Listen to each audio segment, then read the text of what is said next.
تعریف کی، وَإِنَّكَ لَعَلَىٰ خُلُقٍ عَظِيمٍ، میرے محبوب تیرے اخلاق بڑے بلند ہیں، تعریف کی۔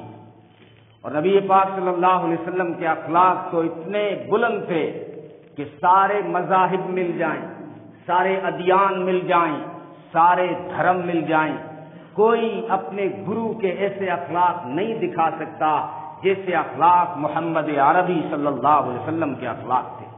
جان کے دشمنوں کو معاف کر دیا، بیٹی کا قاتل آیا اس کو معاف کر دیا۔ سننا تو بڑا آسان ہے اور کہنا بھی آسان ہے، لیکن بیٹی کے قاتل کو کوئی معاف کر کے دکھائے۔ بیٹی کا قاتل آیا حبار ابن اسود، سب سے بڑی بیٹی حضرت زینب ہجرت فرما رہی تھی، اس بدبخت نے اونٹنی کو چونکا مارا، اونٹنی بدک پڑی اور حضرت زینب اونٹنی سے گر پڑی، حمل سے تھی، حمل ساقط ہو گیا، پیٹ کے اندر گہرے زخم آئے، ان زخموں کو برداشت کرتی کرتی دنیا سے چلی گئی۔ لیکن یہی بیٹی کا قاتل حبار بن اسود آیا، اسلام قبول کرنے کی نیت سے آیا تھا، دور کھڑا ہو کے پوچھتا ہے، اللہ کے رسول میں آپ کی بیٹی کا قاتل ہوں، کیا میرے لیے معافی کی کوئی گنجائش ہے؟ نبی نے فرمایا اگر تو اسلام قبول کرنے آیا ہے اور جہنم سے بچ کر جنت میں جانے کا ارادہ کیا ہے تو محمد تجھے بغیر تانا دے کے معاف کرتا ہے۔ اللہ اکبر۔ بیٹی کے قاتل کو، چچا کا قاتل آیا، حمزہ کے 11 ٹکڑے کیے گئے تھے احد کے میدان میں، کیما کر دیا گیا تھا، عضو کا ہار بنا کے ہندا کے گلے میں ڈالا گیا تھا اور ہندا نے وہ کلیجہ چبایا تھا، لیکن جب یہی وحشی آیا بھاگ گیا تھا طائف کی طرف، لیکن کسی نے مشورہ دیا کہ وہاں تو ابو جہل کے بیٹے اکرما کو بھی معاف کر دیا گیا، تو کیوں بھاگتا پھرتا ہے؟ یہ پھر آیا تو نبی نے دور سے دیکھ لیا، کہا کہ انت وحشی، کیا تو وحشی ہے؟ کہا ہاں میں وحشی ہوں، میرے چچا کا قاتل حمزہ کو تو نے شہید کیا؟ کہ ہاں میں نے شہید کیا تھا۔ ارے بتا کس طرح شہید کیا؟ جب وحشی حضرت حمزہ کی شہادت کا نقشہ کھینچ رہا تھا، نبی کی آنکھیں برس رہی تھی، جب اس نے اپنا نقشہ پورا کیا تو نبی نے فرمایا میں نے تجھے معاف تو کر دیا لیکن میری آنکھوں کے سامنے مت آنا، کیونکہ میں تجھے دیکھوں گا تو میرے چچا کے ٹکڑے یاد آئیں گے۔ لیکن معاف کر دیا چچا کے قاتل کو۔ اور وہ ہندا جس نے چچا کا کلیجہ چبایا تھا، مکہ جب فتح ہوا تو کیا اس کو تمغہ دیا، اس گھرانے کو کیا عزت دی؟ نبی نے فرمایا جو ابو سفیان کے گھر میں داخل ہو جائے ہم نے اس کو امان دے دی۔ یہ ابو سفیان کی بیوی تھی ہندا، جس نے حمزہ کا کلیجہ چبایا۔ لیکن مکہ میں جب فاتح بن کے داخل ہو رہے ہیں، کوئی مجھے فاتح دکھائے؟ امریکہ گھسا افغانستان میں، بچوں کو نہیں بخشا، عورتوں کو نہیں بخشا، انسانی خون پانی کی طرح بہایا، لاشوں کے ڈھیر لگا دیے، اور پھر جب عراق میں گھسا کیا حال کر دیا انسانیت کا۔ یا تھوڑے پیچھے چلے جاؤ تو بڑی جنگ عظیم ہوئی تو کیا کیا جو ہے کئی شہروں کو ختم کر دیا گیا، لاکھوں انسانوں کو ختم کر دیا گیا، ہٹلر آیا، ہلاکو آیا، کس طرح انہوں نے انسانی خون بہائے۔ لیکن آج دیکھو محمد عربی صلی اللہ علیہ وسلم فاتح بن کر مکہ میں داخل ہو رہے ہیں، اتنی عاجزی، انکساری، تواضع سے، مسکنت سے جھک کر داخل ہوئے کہ نبی کی ریش مبارک کے منہ مبارک، نبی کی داڑھی کے بال اونٹ کی پالان کو ٹچ ہو رہے تھے، اتنے جھکے ہوئے داخل ہوئے، اکڑ کر بھی داخل نہیں ہوئے۔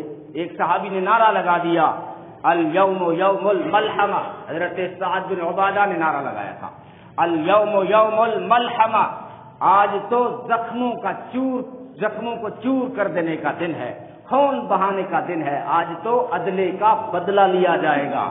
13 سالہ مکی زندگی میں جو تم نے مظالم ڈھائے، ان ظلموں کی آج، ان قضاؤں کی آج، ان اداؤں کی آج قضائیں پوری کی جائیں گی، آج بدلہ لیا جائے گا تم سے۔ اب نبی کو شکایت کرنے کے لیے ابو سفیان آیا، حالانکہ ابھی اسلام میں داخل ہوا ہے، وہ بھی کوئی اسلام سے متاثر ہو کر نہیں، لشکر دیکھ کر اسلام میں آیا ہے۔ لیکن جب ابو سفیان آتا ہے، اللہ کے رسول وہ آپ کا صحابی کیا کہہ رہا ہے، کیا نعرہ دے رہا ہے؟ نبی نے پوچھا کیا نعرہ دے رہا ہے؟ وہ کہہ رہا ہے یوم الملحمہ، کہ آج خون کی ندیاں بہانے کا دن ہے، سب بدلے لی، بلال کی تڑپ کا بدلہ لیا جائے گا، تم نے سمیہ کے 2 ٹکڑے کیا، بدلہ لیا جائے گا، تم نے زنیرہ کی آنکھیں نکالی تھی، بدلہ لیا جائے گا، تم نے لبینہ کی چمڑی ادھیڑی تھی، تم سے بدلہ لیا جائے گا، تم نے لہدیہ کو، ام عبیس لونڈیوں کو ستایا تھا، بدلہ لیا جائے گا، تم نے خباب کو انگاروں پہ لٹایا تھا، تم سے بدلہ لیا جائے گا، تم نے ابو فقیہہ کی پسلیاں توڑی تھی، تم نے محمد عربی کی راہوں میں کانٹے بچھائے تھے، تم نے نبی کے جسم اثر پہ اوج ڈالا تھا، تم نے نبی کو چادر میں ڈال کے گھسیٹا تھا، تم نے نبی کی بیٹیوں کو طلاق دلوائی تھی، تم نے نبی کو سوشل بائیکاٹ کیا تھا، آج سب بدلہ لیا جائے گا۔ نبی نے فرمایا کون نعرہ لگا رہا ہے؟ ابو سفیان نے کہا آپ کا صحابی سعد بن عبادہ لگا رہا ہے۔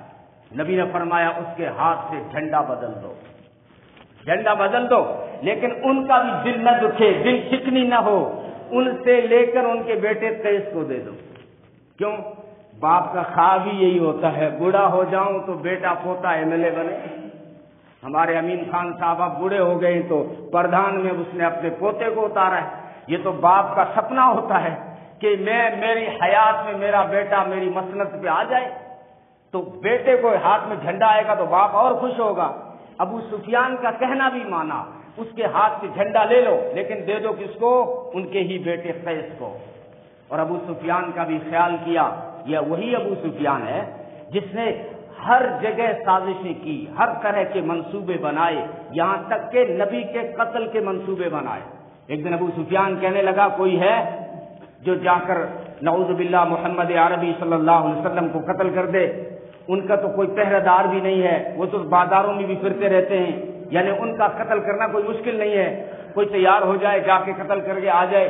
تو ایک بدو تیار ہو گیا، اعرابی تیار ہو گیا، میں جاؤں گا، لیکن غریب آدمی ہوں۔ اس نے کہا ٹینشن مت کرو، سواری میں دوں گا، خنجر میں دوں گا، تیرے گھر کا خرچہ میں اٹھاؤں گا، تو جا قتل کر۔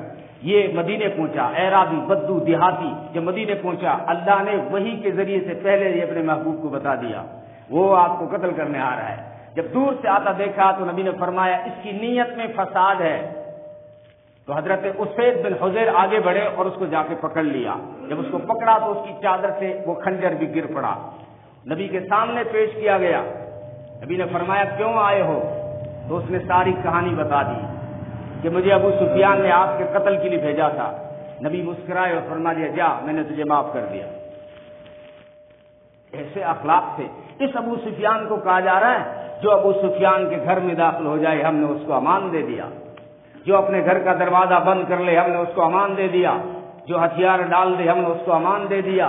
اور فرمایا میرے صحابہ خبردار، کسی زخمی کو، کسی قیدی کو، کسی بوڑھے کو، کسی عورت کو، کسی بچے کو کچھ مت کہنا،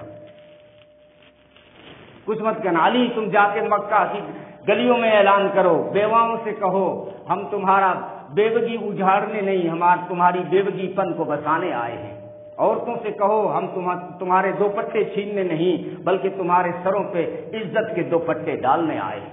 حضرت علی نے جا کے اعلان کیا، اور جب کعبہ کی تطہیر ہو گئی، بتوں کو توڑ دیا، تو دروازے پہ کھڑے ہوئے سارے مشرکین، ستانے والے، زندگی بھر ستایا، یہاں بھی رہنے نہیں دیا، مدینے میں بھی چین سے رہنے نہیں دیا، کبھی احد میں ٹکرا رہے، کبھی بدر میں ٹکرا رہے، یہ سب سامنے بیٹھے ہوئے بڑے بڑے کفر کے لیڈر، شرک کے لیڈر بیٹھے ہوئے۔ نبی نے دروازے کے دونوں پہلو، دونوں حصے پکڑے اور سوال ڈالا، فرمایا کیا خیال ہے؟ ما ترون یا معشر قریش ما ترون انی فاعل بکم، قریش تمہیں پتہ ہے میں آج تمہارے ساتھ کیا کرنے والا ہوں؟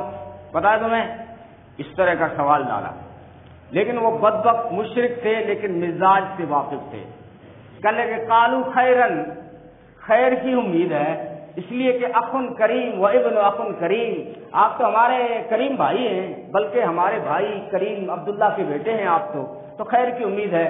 تو نبی نے فرمایا انی اقول لکم کما قال یوسف لاخوته، میں وہی کہتا ہوں آج تم کو جو کنویں میں ڈالنے والے بھائیوں کے لیے یوسف علیہ السلام نے کہا تھا، لا تثریب علیکم اليوم، کوئی حرج نہیں تم پر، جاؤ، اذهبوا، جاؤ، فانتم الطلقاء، تم سب کے سب آزاد ہو، میں تمہیں غلام نہیں بناتا۔ ورنہ عرب کے اندر رواج تھا، عرب کے رواج کے مطابق بھی اگر نبی چلتے تو عرب کا رواج یہی تھا کہ اگر کوئی کسی شہر کو فتح کرے تو مردوں کو قتل کر دے، عورتوں کو لونڈیاں بنائے یا مردوں کو غلام بنائے اور بیچ ڈالے۔ یہ نبی کو حق حاصل تھا، اس کے باوجود کہہ رہے اذهبوا، چلے جاؤ، فانتم الطلقاء، تم سب کے سب آزاد۔ یہ نبی پاک صلی اللہ علیہ وسلم کے اخلاق تھے۔ تو اخلاق کا باب اسلام میں